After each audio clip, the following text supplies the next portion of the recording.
This video is sponsored by Surfshark. I think it's safe to say everyone has regrets, some more than others, but I bet we can all look back at moments in our lives and just think, I really wish I would have done that differently, or if only I made this decision instead. Although I can't help but imagine that the life of a mangaka experiences these thoughts the most, when it's your job to create a story, characters, and artwork on a weekly basis for sometimes decades at a time, where each week, whatever you decide to write or put on that paper, good or bad, is immortalized in the annals of Shonen Jump and your story as a whole. So today, we'll be taking a look at the life of the legendary manga artist Hirohiko Araki, creator of the wildly successful and influential JoJo's Bizarre Adventure series, and hear directly from Araki on the various decisions throughout his career and mangas he would eventually find himself to regret. And no one wants to live with regrets, especially those that could easily be avoided, like neglecting the importance of your online privacy. But thankfully, with today's sponsor, Surfshark VPN, you can start living regret-free. At least when it comes to your online security. Surfshark is a virtual private network that seamlessly and confidently encrypts your online data and activity, keeping you safe from big companies like your ISP and cyber criminals that could be lurking on home networks and especially public Wi-Fi, making it impossible for anyone to spy on your activity or steal your data.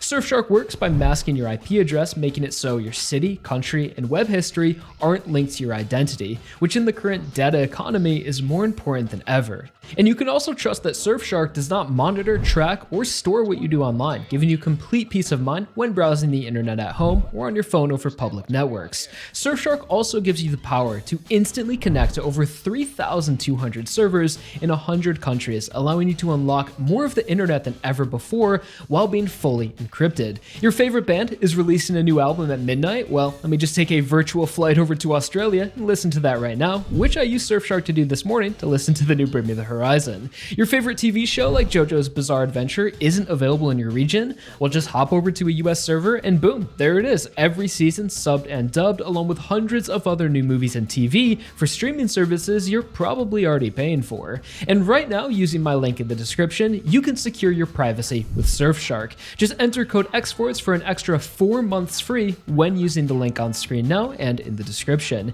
And with Surfshark's 30-day money-back guarantee, there's zero risk to try it out and see the benefits for yourself. Again, that's 4 extra months for free when using code XFORTS and signing up using my link down below in the description. And back to the video. So by no means did Araki find his success overnight. While he has been a talented artist from a young age, there were plenty of mistakes made and lessons learned throughout his early works and even JoJo, which I'll be going over and sharing some of the comments he's made on the regrets from over the years. So Araki's career began with a handful of one-shot stories released in the early 80s, the most notable of which being Poker Under Arms, his professional debut manga. Although Araki has never really said to regret anything from these early works, just a few abandoned ideas, which makes sense. He was mostly focused on learning and improving, so how could you regret learning the things that eventually made you successful? And it was during this period after his debut, Araki said that for several years he was trying to find his next step and drew about 500 pages of new ideas that were all rejected, but says that through this process he came to understand what the editors were looking for at Shonen Jump and what a manga needed to be successful,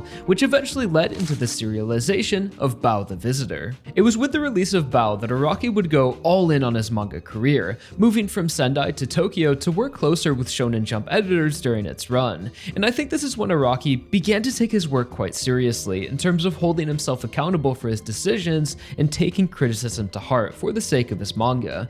Baoh would conclude after 9 chapters and for the most part is pretty good, even somewhat of a classic today. Although Araki would walk away from this work with a massive regret he still holds to this day, saying his depiction of Baoh's setting was a failure and that he has a bitter memory from his creation of this story, and gives a specific example of this failure in his book. He says, the protagonist Baoh is a boy who can turn into a monster, and the manga opens with a scene that takes place on a research train where Baoh is being experimented upon. The train runs along the Sanrico coast, which is in Japan, and in real life that railroad hasn't been converted to electricity and still runs on diesel rail cars. I visited the area and knew that it was a diesel line, but for the purposes of the story, I wanted Baoh to be electrified by high voltage power lines. So I added in overhead power lines and drew the scene with Baoh running atop the train. After the story was published, readers wrote in to notify me that the route ran diesel trains, not electric. Even worse, I drew it with a double track when in reality, it's a single track railway. I had drawn two mistakes at the same time. The readers who noticed this were likely never able to re-enter Baoh's world. I had committed the grave failure of losing readers. So it might sound like Araki is being too harsh on himself for this mistake, and it's not that big of a deal, but realism in manga is something he prides himself on and learned from this mistake that he should never change a setting for the sake of an idea, but rather work within the restrictions of the setting or change the setting to make it as real as possible, as you really don't want your reader to think to themselves, hey, I've been there before and it doesn't look like this at all. It'll take you out of it.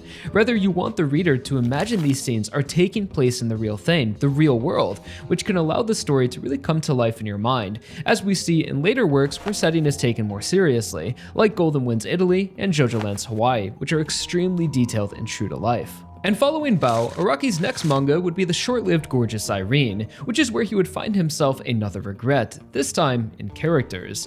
As Araki says, he actually regrets this entire manga and is embarrassed by his portrayal of the female lead Irene, who he says wasn't a realistic woman, and he feels he played too into stereotypes with the character, which he says he was only able to realize after meeting his wife and getting married. And in a way, Araki set out to correct this mistake in JoJo's 6th part, Stone Ocean, through the lead character, Jolene, who at the end of the story and after the universe reset was named Irene, referencing Araki's previous work and to sort of show that he's corrected his mistake and has better learned how to create a female lead. And following Gorgeous Irene, that brings us to JoJo's Bizarre Adventure Part 1, Phantom Blood. So Phantom Blood, for all of its flaws and simple structure, it's hard to regret something so important for the success of the series and just iconic.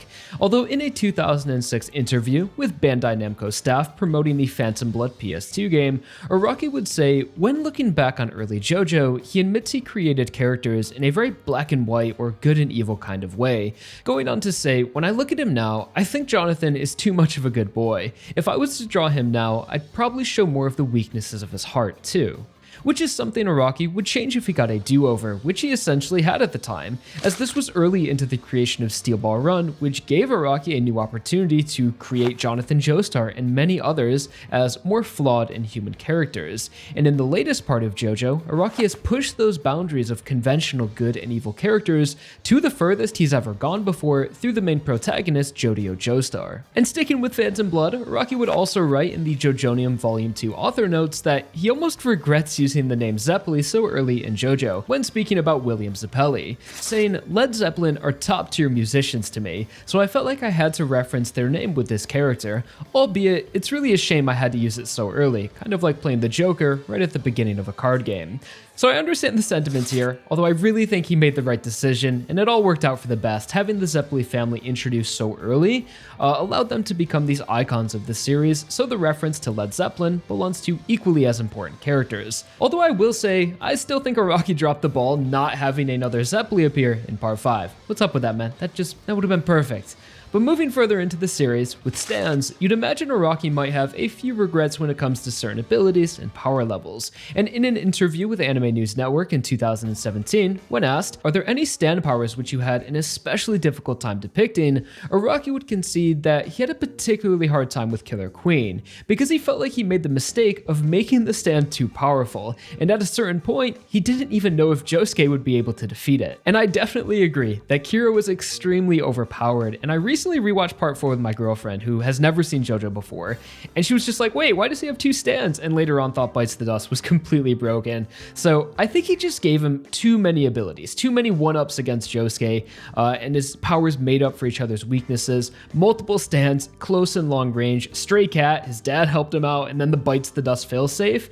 It really was just a lot. And since Part 4, I think Araki has kept this in mind and restrained himself quite a bit for the other main villains, although he's still got in the habit of giving them multiple stand abilities, like King Crimson and Epitaph, then Poochie with the evolutions, Funny Valentine, into Love Train. But even then, I still think he created those with some sort of weakness in mind, or at least a plan to resolve the story. So what I've learned reading about Araki's regrets is that when it comes to JoJo, he doesn't really have any massive ones that hurt his spirit, at least least none that he talks about publicly. I'm sure there are certain things he wishes he could change, but since the manga is so popular and beloved by so many people, I don't think Araki ever feels like he could just erase certain characters or completely scrap ideas, as people have grown attached to the stories. And Araki is definitely not the type of person to sit around thinking about the past and obsessing over what's come and gone. So throughout the dozens of Araki interviews, author notes, and afterwards in his own book, it's pretty rare to hear him talk about serious mistakes, as I'm sure those are regrets he keeps to himself to learn from going forward. And in a way, he is able to make certain changes he couldn't in the past through additions to the anime adaptation. For example, in part 4, Araki didn't know Kira was going to be the main villain, so he appeared much later in the parts. Meanwhile, in the anime, the first scene is through Kira's point of view and is shown much earlier. So what we can take away from this and Araki's lessons is that it's okay to have regrets, and it's mistakes that will make you a better creator. Just make sure you're learning from them and listen to valid feedback. Especially as an artist or writer, just don't hold on to past mistakes with too much contempt. Use them to learn from and try to continue moving forward every day. So thank you all so much for watching the video. Please drop a like if you enjoyed or if you learned something new, and subscribe to the channel if you're not already. And thank you to Surfshark again for sponsoring the video, and be sure to check out the link down below in the description for some extra free months of a VPN. Alright guys, I'll talk to you on the next one, and I'm out. Peace.